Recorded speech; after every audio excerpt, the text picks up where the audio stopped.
കേട്ടോ വേലെ കാണാറായില്ലേ? ആടെ ഉണ്ണിയേ കേട്ടോ നമ്മുടെ വേലയുടെ ഐതിഹ്യം എന്താണെന്ന് പറഞ്ഞു തരൂ. പിന്നെന്താ പറയാലോ. നമ്മുടെ വേലയെ പറ്റി അറിയണമെന്ന് നമ്മുടെ ഭഗവതിയെ കുറിച്ച് അറിയണം. ആര്? നമ്മുടെ നെല്ലിക്കുളങ്ങര ഭഗവതിയാ? അതൊരു ചരിത്ര സംഭവമാണ്. പ്രകൃതിയാൽ സൃഷ്ടിക്കപ്പെട്ട ശക്തി. എപ്പോഴൊക്കെ നാട്ടിൽ ദുഷ്ടശക്തികൾ ഉണ്ടാവുന്നു, അതിനെ ഇല്ലാതാക്കാൻ ദൈവങ്ങൾ നേരിട്ട് പ്രത്യക്ഷപ്പെടും. അങ്ങനെ വന്ന ഭഗവതിയാണ് നമ്മുടെ നെല്ലിക്കുളങ്ങര ഭഗവതി.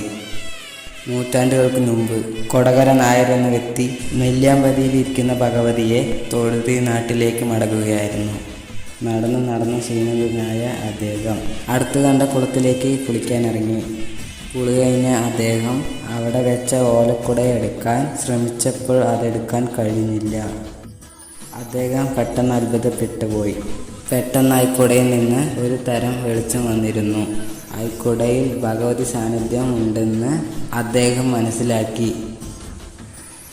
അവിടെയായിരുന്നു മൂലസ്ഥാനം.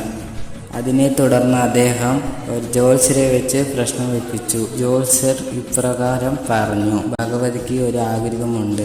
തൻ്റെ ഭക്തർക്ക് തന്നെ എളുപ്പത്തിൽ വന്ന് കാണാൻ പറ്റിയ സ്ഥലത്ത് തന്നെ പ്രതിഷ്ഠിക്കണമെന്ന്. ഇതിനെ തുടർന്ന് അവർ എല്ലാ ദേശക്കാർക്കും എളുപ്പത്തിൽ വന്ന് കാണാൻ പറ്റിയ ഇടമായ നെല്ലിക്കുളങ്കരിയിലേക്ക് ഭഗവതിയെ പ്രതിഷ്ഠിച്ചു.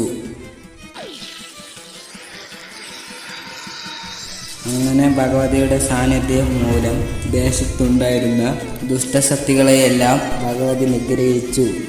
അങ്ങനെ ദേശത്തെ എല്ലായിടത്തും ശാന്തിയും സമാധാനവും നിറഞ്ഞു വന്നു. ഇതിനെ തുടർന്നുള്ള ആഘോഷമാണ് നമ്മൾ തലമുറകളാൽ ആഘോഷിച്ചു വരുന്ന നെന്മാറ വല്ലങ്ങി വേല.